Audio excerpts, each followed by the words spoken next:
大家好，我是许子宇。那我们刚才已经听完于慧她的分享了。那我想就是在这个部分，她其实刚才说的非常仔细和明确。尤其是刚才听她讲的时候，我刚才想到说，我以前自己也是念理工科的一些经验，像解剖啦、炮台，真是太刺激了，有点恐惧。那我想问一下，就是在座各位 TA， 就是你们是第一次担任 TA， 可以帮我举个手吗？对，第一次。1、2、3，3位，谢谢。那其他助教都是已经有当过 TA 的经验了。那可以就是因为我想说今天我们这边的人数其实比较适合可以做大一个小小的分享，所以我想说可能再给大家一个心理准备，就我们等一下会有一个互动的时间。对，那我们主要是因为想要了解一下大家所带的课程，因为尤其是在一般讨论课，还有比如说像是一般课程跟讨论课。那各位是带讨论课请举个兴趣的手好吗？没有讨论课，好的，那对。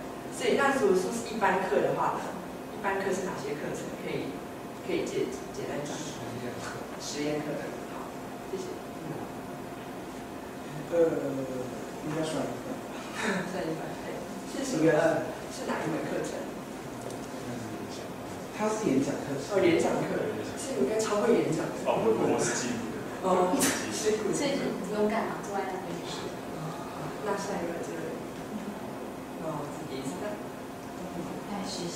实习课，实习课是哪一个？护理的。护理的，其实我以前念护专。好嘞。这个学期在这边是做那个社区的一个助教，这样。哦，社区的。对。再来就是在兼学校的那个护理的讲师，在临床的实习。哦，这样子啊，谢谢。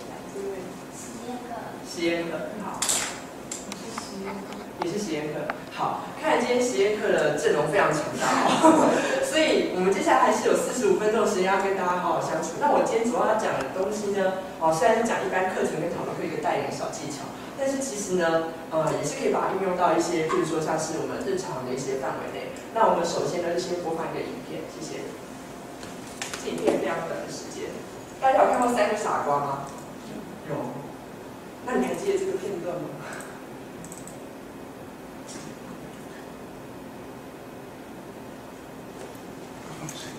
我记得我以前要播这影片曾经就是。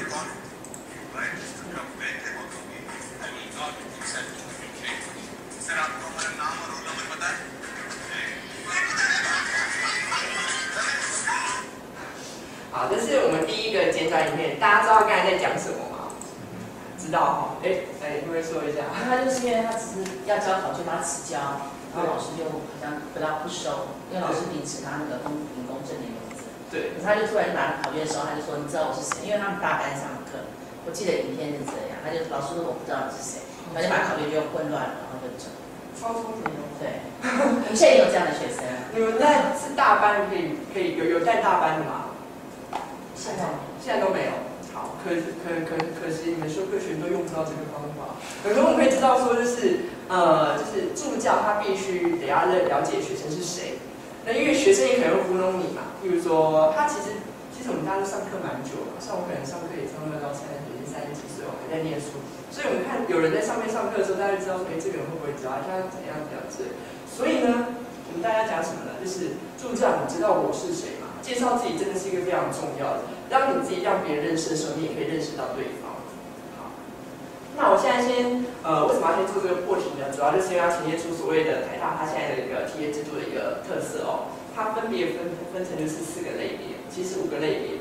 那有讨论课、一般课、实验课、实习课。像我们今天就是已经有一般课，马街这边就是有实习课跟实验课了，还有演讲算是语言课程吗？应该不算。好的，那好。就是各种议题都有。各种议题都有，那很酷。像我们从上学期开始还有增加一个是体育的 TA， 对。那就想说，那体育 T 也可以领这个1个月6000块，好像还蛮不错。可是他必须得要是国手级的那个，或那种保送的体保生，他们才可以当 TA。所以 TA 其实什么样的类别都有。那到底为什么要有 TA 呢？那有关 TA 的这个训练跟养成到底目的为何嘞？所以我们必须要得想知道说，其实 TA 通常也只是个研究生嘛，他也还不是老师，他呢可能也不是大学部学生，他是属于一个中间的分子。所以他通常需要呢，在衔接一个课程的时候，他必须要跟老师有一个互动，也必须要跟学生有互动。那当然有就是在这个互动过程里面，他会有一个自我成长的一个部分。那我相信在这边已经有在座，有蛮多 TA 都已经有当过这个经验，也许大家可以请大家来分享啊，就是你这个经验里面，你得到一些什么样，或遇到什么样的挫折，我想大家也可以提出来一起讲。那有关于他这个角色扮演的部分，我想第一个部分还是以自己为中心哦。我们常常会想说，课程是老师开的嘛，那学生总是还是会比较听老师的话，是不是？那到底我在这个中间里面，我到底要不要让自己就是介入的恰得其分？这是一个蛮需要去想到底怎么去介入。所以在这个时候，你必须得要先抓好一个重心，就是以自己为一个重心。那去想说，你可以在这个课程教材啦，还有老师跟学生之间，你必须得要如何去做个调和的方式。那当然目的就是帮助老师去协助学生，让他增加对课程教材的一个理解。所以我想说，这个部分是以自己为一个中心的话呢，这三个次也不算次领域，但是这三个是属于你必须得要去调配的哦。好，那 TA 可能会遇到哪些问题呢？可能你已经知道啦，比如说，我不知道班上有助教对不对？可能老师会说，其实 TA 这个课啊，老师就是想说帮助你这个生活，让你可以机遇好一点，所以你不用来课堂上。但是呢，事实上呢，学生他在期末的时候会填教学课程意见的调查表，或者是老师也会填。在台大部分是老师和学生都要填。那我看到这边马街是老师要填嘛？对。那通常还是要让学生知道说班上要有助教，还有就是作业的分配啦，跟期初的规定。还有什么样的问题呢？就是以下大家看到就是常常会看到很多学生问到，譬如说，昨天晚上突然电脑宕机了，还有就是。所以我的作业迟交了。还有就是，像我们之前有一个学生，他会，礼拜五就没有给我，他就说，助教，我想跟你问一个问题。可是我贴的课是礼拜四的下午，好，可是礼拜四下午以后我下课，那礼拜五没有课，所以基本上我可能那2天会排别的事情。那这个时候他就想说，怎么助教礼拜五上午就没有回我信了？他就下午再回一封信给我，他就说，助教，这是某某同学第2次写信给你。可不可以请你回答我这个问题啊？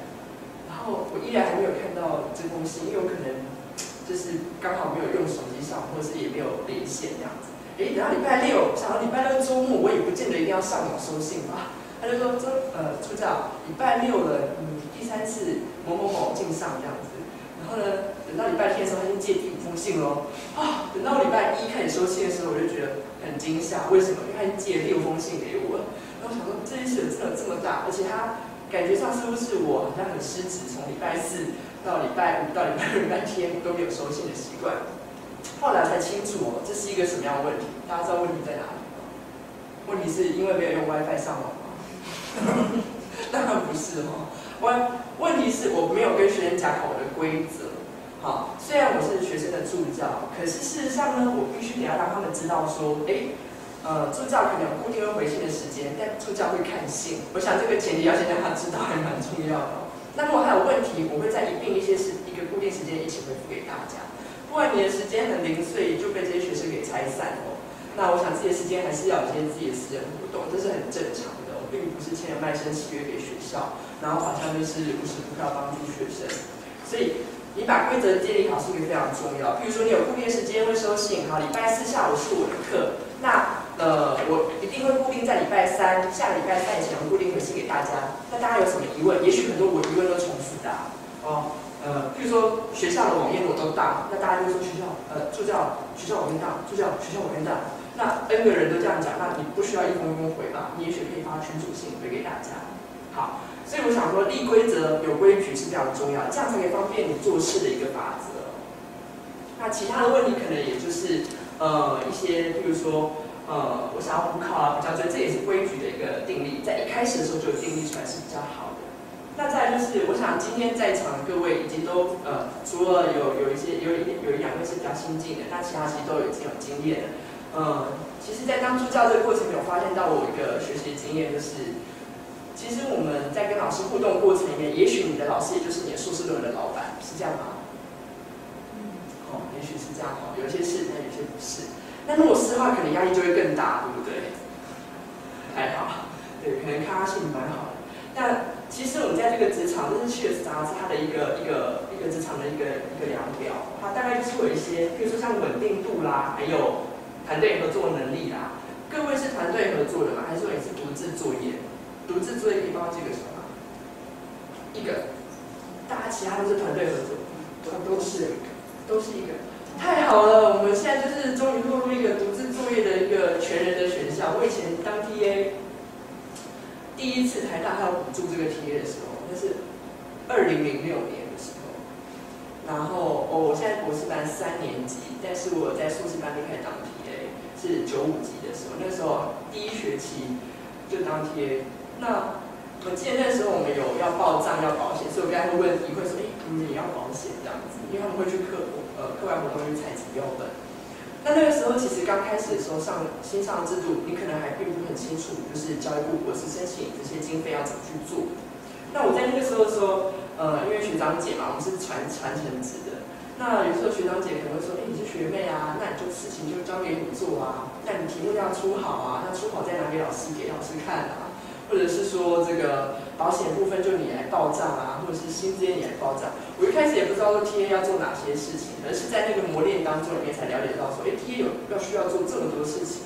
那也要感谢我那时候学长姐把事情都交给我做，所以我才有机会学到这么多。当然也是要就是有足够的不懂，才可以让他这样子为所欲为。可是我们现在有了制度化和团体化。然后呢，大家就会做好分工的活动。所以在我们第2学期以后呢，也就是说，如果有人摸手了，那老师他也在这个过程里面了解说 ，TA 他的工作的项目需要分配的比较均衡一点。那如果是个人作业的话呢，还是会建议就是必须得要有一个比较适度的抗压性。那我想，教育助理这个工作呢，主要呢还是希望可以培养大家有这些能力。至于这些能力在职场上可不可以用得上呢？也许我们等一下可以再继续讨论。首先呢，就是在 TA 跟老师的部分。如何跟老师互动呢？在我的经验里面，我认为说主要的主导者还是在老师身上，因为毕竟课程大纲是老师撰写的。对，那通常呢，在学期前的时候，我会建议说，大家可以先 mail 给老师 ，mail 跟老师问说，有需要什么样的地方是课程可以协助的？那这个部分通常必须得要我们自己要先主动的，先去做这个写信的动作啦。因为要让老师就是说，叉叉同学，那个你可以在开学前来帮我做一些什么事情吗？这感觉好像还是有一点点，就是也许老师他太忙，他不会知道要做这些事情。那也许老师会觉得，现在的老师师长不就喜欢说学生没礼貌嘛？他说，现在学生真是太没礼貌，都不懂主动这样子。所以我想说，基于就是这个伦理基本上的规则，还是需要TA先去主动和老师询问说有没有什么地方需要协助的。那有关于学期间跟学期结束，因为刚才他刚才在前面已经有提到，譬如说像是我们课程 C 八网页的一个开启。那这个 C 八网页开启呢，我们知道马街这边有教学网页嘛？有虚拟教学。有虚拟教学网页。那通常都是在开学前就已经设立好了嘛？对，都已经选课的时候就会有。那非常好，那大纲都会播上去了。理论上都是这样好。因为实务运作上的时候呢，我们还是必须得要靠这个 TA， 然后抓紧这个课程的脚步。总是不要到学期中的时候，然后学员才知道说，我们这个学期的 syllabus 在这里这样子。那学期间主要跟老师互动，也就是说针对课程，首先 TA 必须要得要了解课纲这个部分的内容。那跟老师的互动，基本上还是拿捏在就是老师他有一些什么样的不一样的，通常老师他不会太要看老师本人啦。比如说有些老师他可能会请你多做一些事情，那有些老师他可能比较干脆，他甚至都不需要你出席。所以这个时候你还是必须要持一个中立的立场，就是你很知道你自己要做的是什么，该做的事情，还有就是该跟老师协调讨论都要先做到。那不该你做的事情呢，比如说帮老师缴水电费啦，或者是照顾小朋友，这种这些就是不是你分内的事情，当然就不需要去做了。所以我们需要有相当的配合度跟积极度，其实也可以改成是适当的配合度和积极度。那当然就是还有就是TA的主动性。那有关于课前准备的时候呢，当然就是譬如说我们现在讲的教材教具、课程的内容，还有课堂的部分呢，就是有关于协助学生上课。请问在场TA你们有带过讨论课吗？有讨论吗？没有。好，所以我今天其实主要来分享的是所谓的讨论课和一般课程的带领。那因为其实，在台大，我带领的课程呢，就是在通识课程方面是我国宪法，还有族群关系，还有科技与社会。比较偏向于人文、社会科学这方面的讨论课。那通常这种课大家都是，尤其是如果说是8点就来上课，通常学生都是缺席嘛，或者是睡成一团。可是在我带课的经验里面，我们一堂课大概都是200-300人，那200-300人其实大概都出席将近90%。那大家会不会觉得很好奇，为什么可以这么高的出席率呢？有没有想想看为什么？你猜猜看。讨论主题够明确，而且够深入，学生比较不会睡着，也不会影响情绪。对，有可能。来下一个，英文礼物哦，你说给他礼物，哎，这不错，这叫做吸引他，对不对？因为有奖赏。对，这老师比较严格，老师也或者是就是可能是必修课之类的。对，点名，我每堂课必点，你敢不来这样子？好。学生提问的东西都被肯定到。被肯定到。这个也不错哦。那我学生不提问了。那也是一种肯定。这也是一种肯定。不错。肯定来，这位。我们的想法就是点名，也是点名我觉得是可能师生之间的有口碑之后，学长的或是学姐的一个网络的那个就是去宣导，所以有这种吸引。再来呢，就是分数可能给得很漂亮。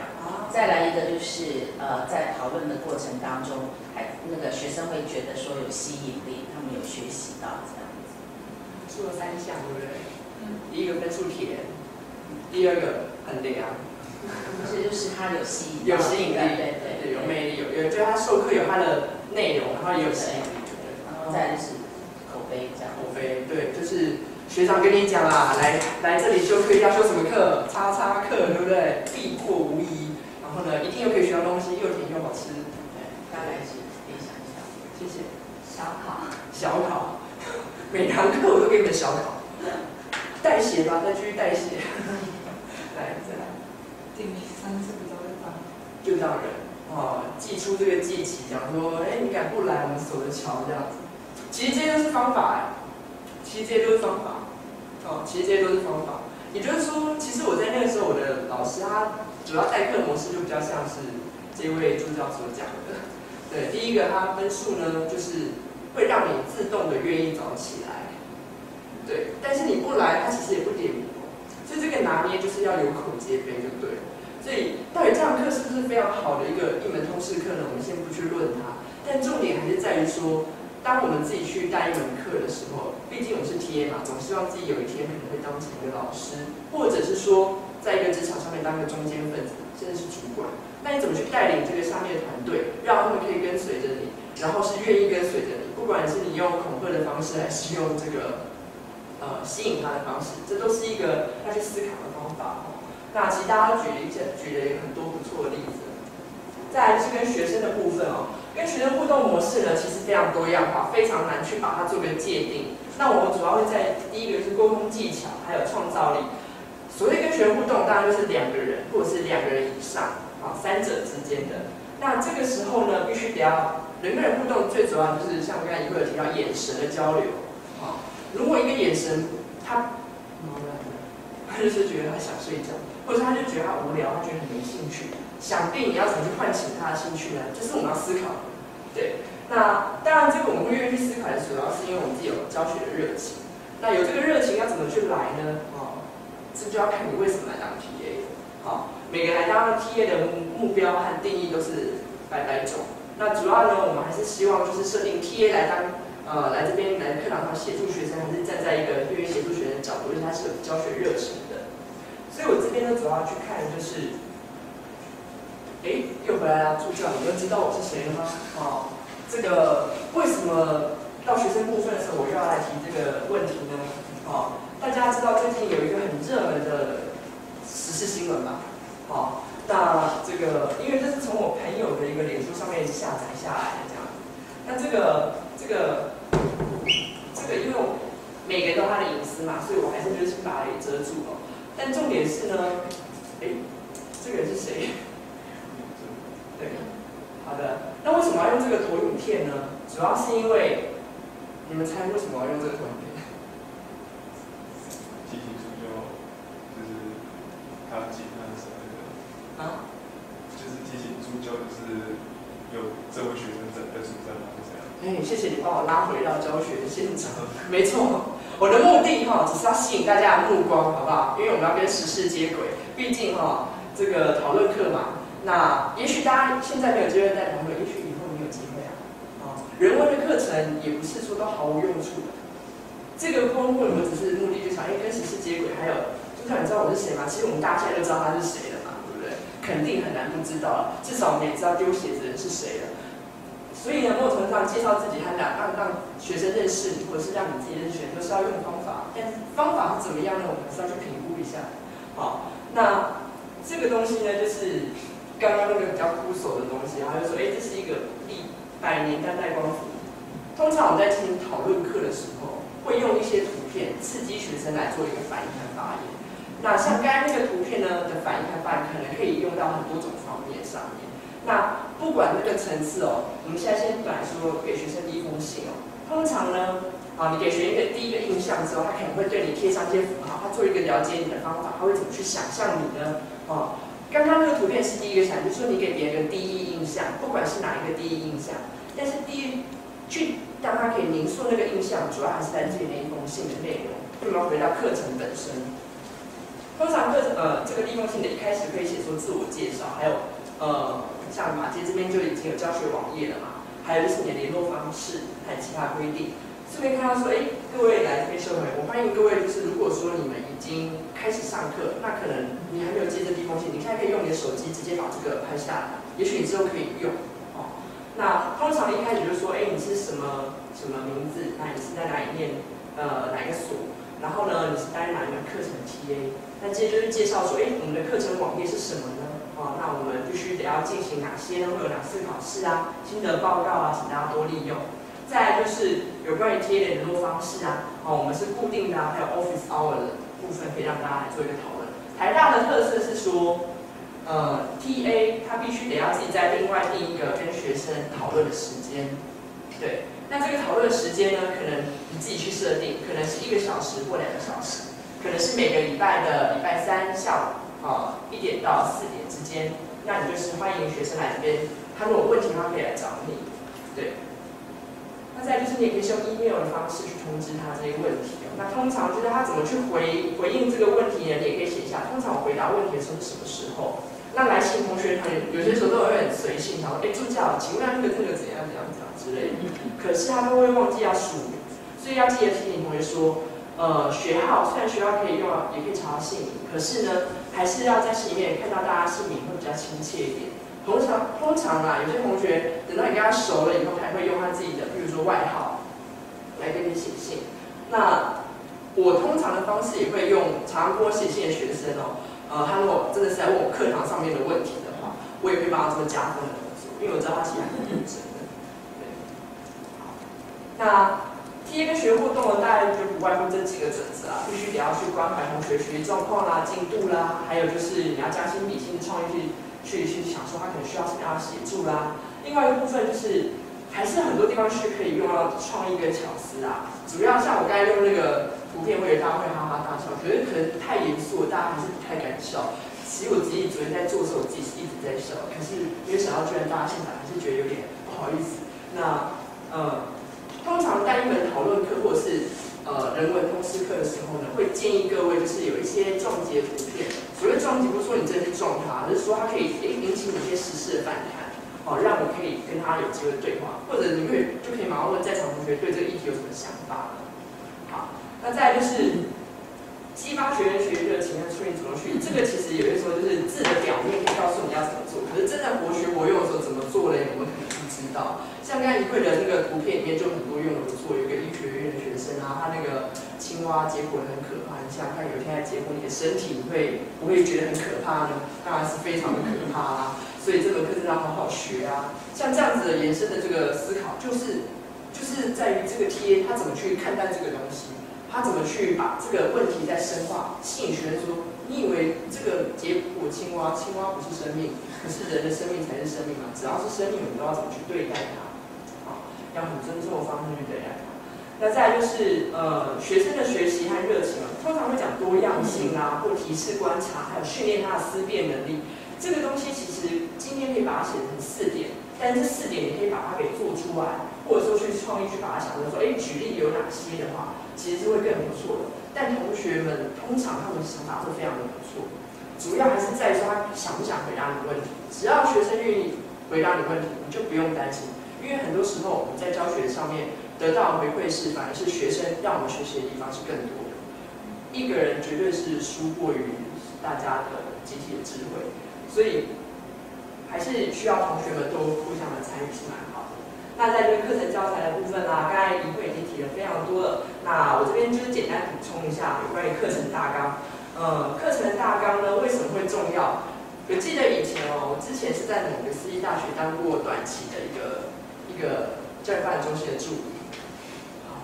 然后我在那个大学，它是一个理工科偏重理工科一个重症的一个大学。那我们那时候就常常讲说，教发中心需要做教学评鉴，对不对？他必须要请老师们就是好好的把这个教学的这个大纲啊，还有评分方式啊，还有比如说教学有情意啊，有一些什么表达部分，然后就有一个微积分老师他就说，请问一下，我这课程大纲就是微分积分，然后统计什么之类的。然后呢，我的比分就是他们考试的内容。那你请问你要告诉我，就是这个情意的部分，我要怎么去表达它？因为我教的就是理工的层面嘛，它就是这么的死板。那你要我怎么说呢？好，但是应该要怎么说呢？难道说理工方面就是只是这么死板吗？我相信并不是的，也是有很多老师把它教得非常的精彩、和活泼和生动的。所以为什么会讲说课程大纲还是很有趣的地方可以看到的层面是？当然，看到表面的课程大纲列的时间，比如说他课程进度，可是重点是在于老师在进行这门课的时候，他怎么用生活的思考去看这个，譬如说我举个例子，边际递减率，有这个概念，大家知道吗？边际递减率，好，我那时候就想说，这个什么叫边际递减率？也许在他的那个定义上面说的非常清楚，可是怎么去思考呢？后来就有一个朋友，他就跟我讲，很简单，就是你现在喝水，你很渴，可是你很渴，你喝600 cc 的水，好，那你再继续这样，再继续喝水，你还想喝吗？你很渴的时候，你可以喝下那么多 cc 的水，可是你已经喝那么多 cc 的水，你还可以再喝吗？你很难再喝另外一杯水，因为你已经到达那个，对，你满紧绷了，对，那当然。其实生活上，我觉得其实很多学科还是可以用一些生活例子去解释，学生也会觉得比较容易懂。不然老师照本宣科的话，其实还是蛮让学生痛苦的。我自己觉得，那这就是我们 TA 的时候可以介入的地方了。还有就是我们课程的材料跟设备，像是我们今天来啊，那就是教学发展中心这边，你帮我设好投影机，还有麦克风。我不知道 TA 这边是不是也要帮老师们设这些东西。也有需要做这个工作吗？看老师，要看老师对，还是要看老师。好，那再来就是像刚刚其实这边已经有算是重复了，CBA部分考试跟作业范例啦，配分要有弹性啦。好，那因为那个时候是受到一凡的邀请，他有说就是要来医学这边去针对一般课或者是讨论课部分，然后呢去看说到底这个马街 TA 这边我们可以协助到什么？那我们刚才讲的全部都属于台大这一块，所以呢，为了了解马街这一块呢，我们大概就是去请一凡提供了就是老师的评鉴。其实你们知道你们会被请评鉴吗？你知道你会被评鉴吗？知道。那你已经有被评鉴过了吧？都有。那马街这边有杰出 TA 的甄选吗？目前没有，希望之后有。希望之后有。好。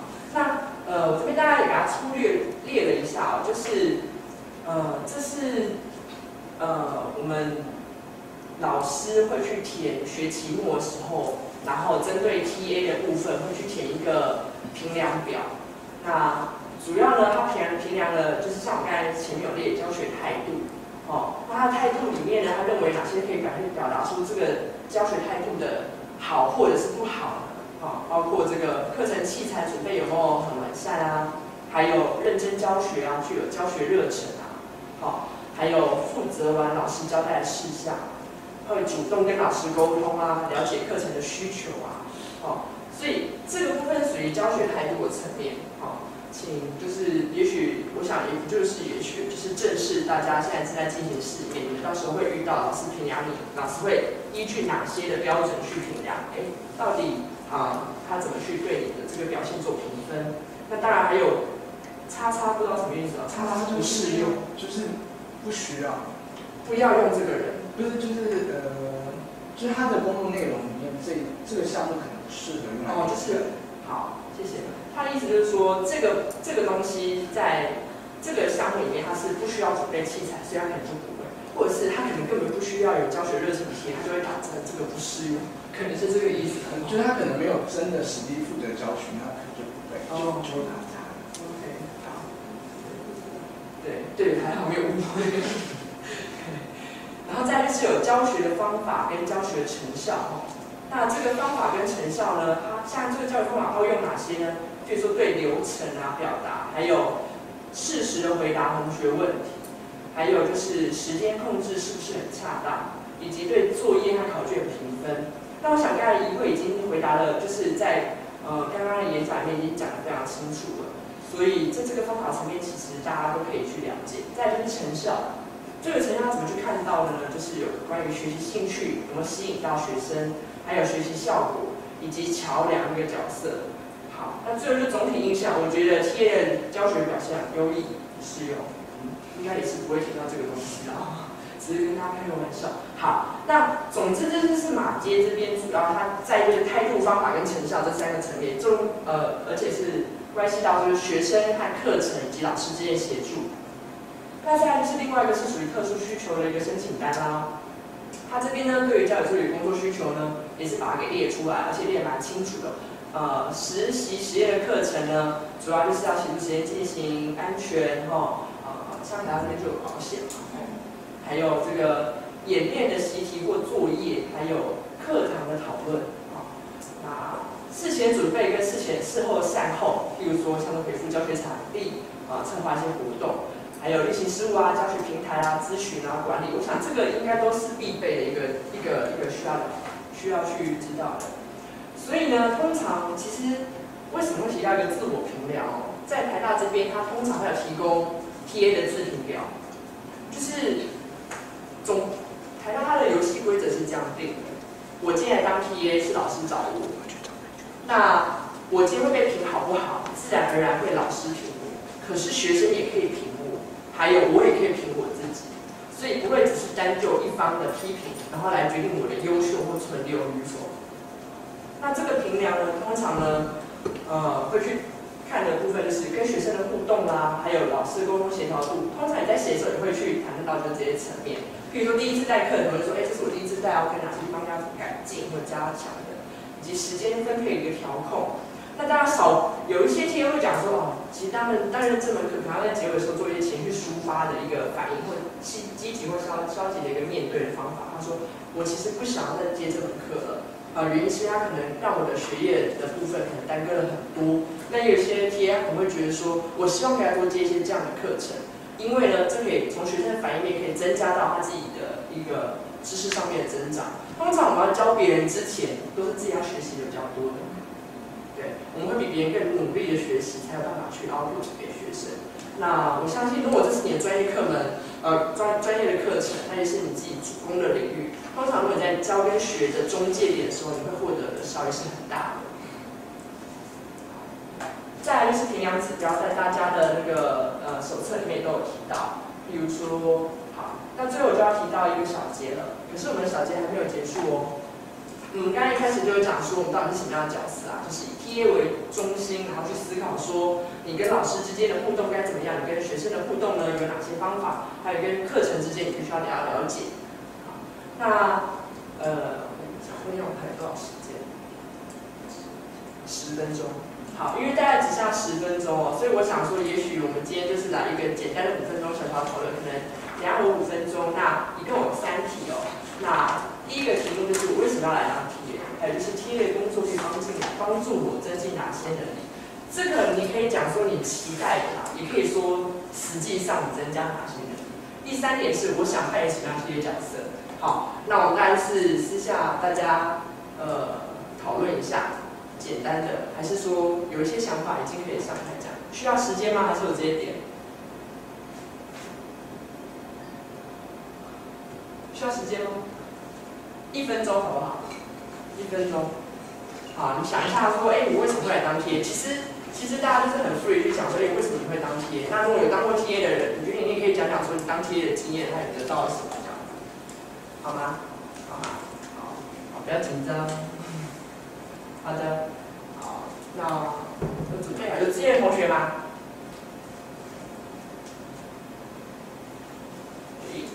好的，那我当然还是要先请第一次来担任 TA 的同学主动上台啦。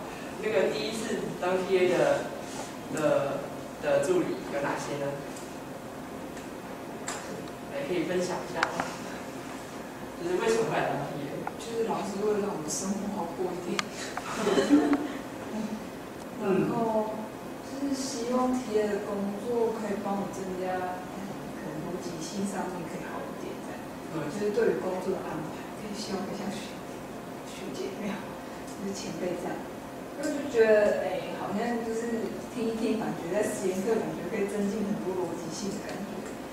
对，然后 TA 的角色，说实在，我现在就是2年级的硕士，然后其实也在准备自己的就是论文的工作，所以就是虽然是本科系的东西，可是其实那已经离我好遥远了。因为我是带领那个人发课，不是修人发已经是在人发是在教什么的？人类发展学，人类发展就是人类发展。对啊，而且其实小时候我哪里可以不是学得很好，所以可能就是可能就是从中再重新学习一次这样子。所以其实我也是有点担心在工作上，担心，就是对，因为那门课其实是很基本的课，而且就是我们事后的那个，就是到职场工作以后，就是其实或者是之后在念书，好像就没有再念过那一门课，所以就是其实也是有点担心，是要再回去复习一下。所以你是要代课吗？没有，我们就带那个实验课。那老师会跟你讲说，老师叫我不用担心了，因为有领钱，所以也是要担心一下。真的，这还蛮有责任感。对，对自己有期待和要求。来，这位同学。其实因为在还没上这堂课之前，我对 TA 的这个认知只是因为当初老师他说叫我写书，是因为我在临床工作，那可能学生就会来我们医院实习。那我就想说，我只是协助他带领学生认识我们医院的环境。那我当初的认知是这样。那后来他说要有那个训练这个研习课之后来，我才在这个课程里面认识到 TA 这个真正你要执行的这个角色跟它的功能。那我觉得这一部分让我觉得有一些想法的是上了课之后。就是你们有跟我们谈到，就是说，其实我们也是要用学生的角度去想他要学习什么。我觉得这还蛮重要的，因为毕竟我离学生，其实因为研究生部分是自己学习的，那他的东西有一部分是靠你，因为我们是学护理，所以他有一点类似你临床经验去执行的。所以有时候，因为我们临床工作很久了，所以有时候东西是跟老师互相激荡的。所以我也有点不太记得当学生就是在实习学生的时候，他们应该所想要的东西是什么。那课程里面让我去显示到，原来这个 TA 我还是要回归到学生的角色，然后提供给他们需要的东西。谢谢你们。所以我记得我看我翻手册，好像第1页还是第2页，就是你这边有讲他对 TA 的那个制度啊，规划大概是什么。那我想，其实今天也是提供一个界面嘛，就是这边也有老 TA 嘛。我说老 TA 只说也很有经验，像我就是当了13个学期的 TA 这样子。对，有经验的 TA 其实他通常应该，我想刚才大家听这个问题，应该有些人在笑，对不对？就想这个问题是干单啦，是不是？是这个意思吗？也不是，因为我当 TA， 其实我自己在公职退休了，后来当这 TA 是我的老师，也是我以前在职场上的长官。那他一直讲说，马街真的需要太远了，大概研究生找不到人来接这个，因为他给的薪水太少了。那薪水对，因为给的薪水太少，所以他找不到人可以来当他的那个 TA， 所以拜托我一定要来，否则我就在云游四海嘛。那当 TA 是说，因为我在念研究所的时候也是在当老师的，我自己指导教授的 TA， 所以其实带学生的过程当中，自己学，就像讲，就学习到非常多的东西。所以研究所毕业之后，当然我虽然在公家机关上班，可是我在私立的专科在技术学院里头也是有上课，所以班上的学生大概也是50-60个人啦。那你就是要用方法去，所以我自己有 TA， 所以我就会希望 TA 能够帮我在 portal 上，就是那个教学网站上给一些资讯，还有就是学生课堂上的一个比如说我有时候有课后作业，那他在下一堂课之前要把东西要收好给我，所以我大概知道 TA 在做什么，再加上自己在念研究生的时候有。那今天的这个 TA 是人情来，所以我就老师跟我讲说不用想帮我做一些讨论的联系这样子，对，所以就因为又是社区自己的熟悉的一个环境，所以也还好这样子，对，是不用做到什么教学那个协助啊，倒是还好。非常好，谢谢。好，来这位。因为我也是退休了，我也是退休以后来当的，对啊，那时候也是因为这边那时候才开，然后会计系的东西需要人，所以我就先过来这边，算是半帮忙这样子，退休后半帮忙来做。然后后来我本来是当全职的，然后后来就因为家里有事情，我就离职。那现在这学期因为学校也有需要，我家里也还 OK， 然后就来做part time这样子。所以其实这个 TA 的层面哦，如果说会有经验的，其实我觉得有没有经验哦，都是一个过程。没有经验的不用担心，因为现在有了第一次经验以后就是有经验。好，我们常常会讲，第一次吸收能力是最强的，你信不信？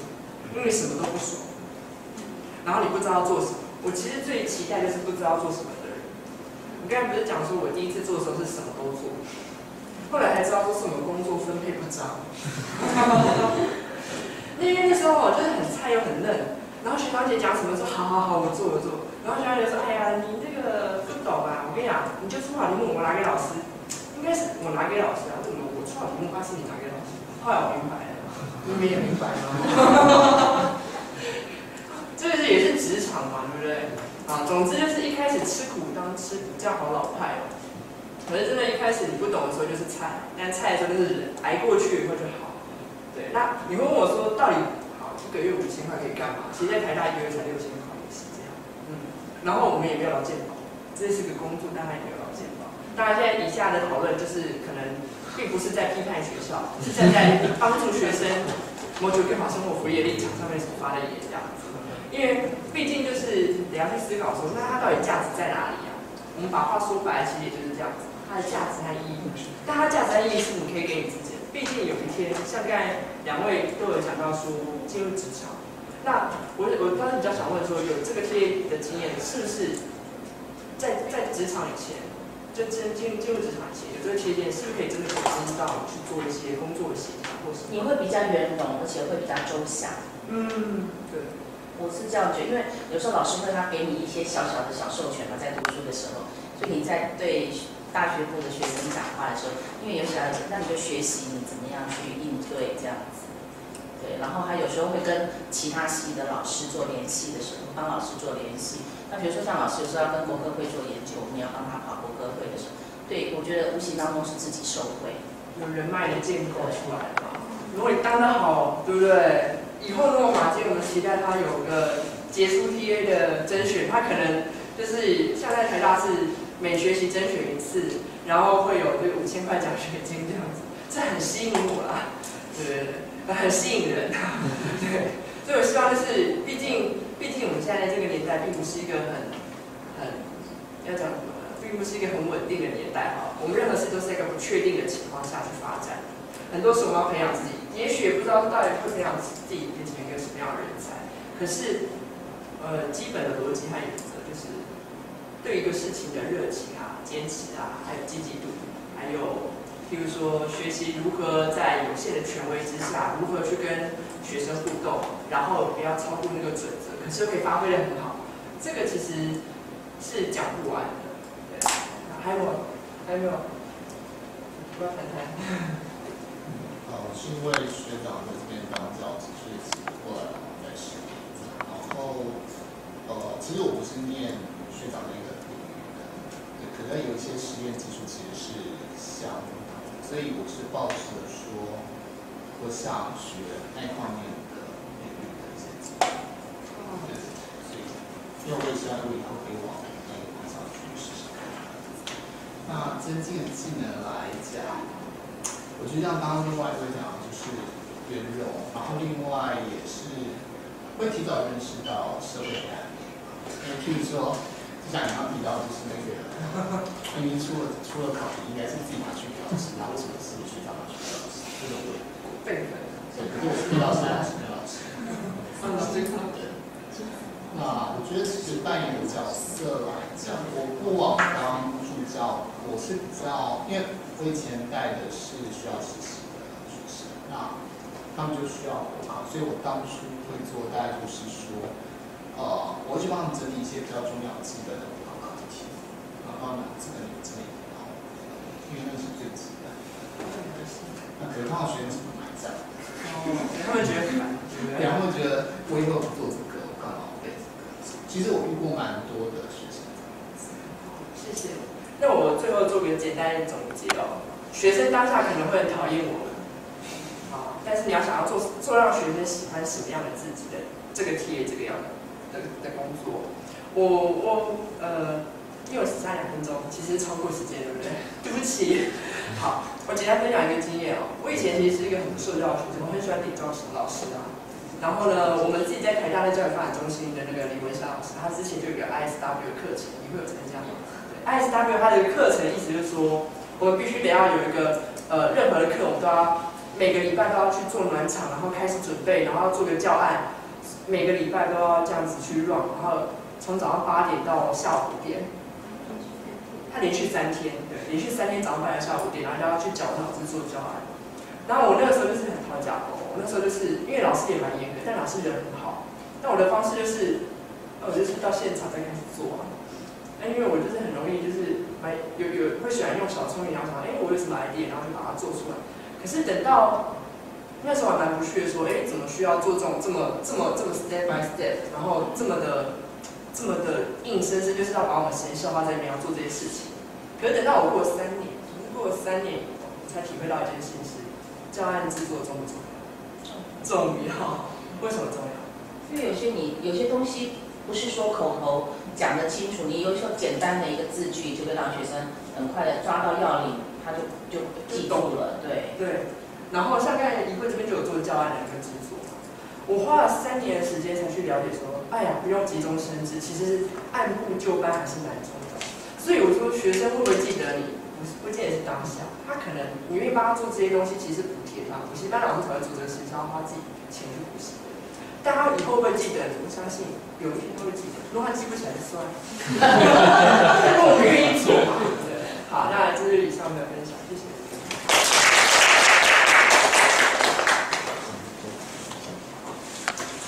那我们就有2个感谢状要就是颁发给我们来分享的台大TA。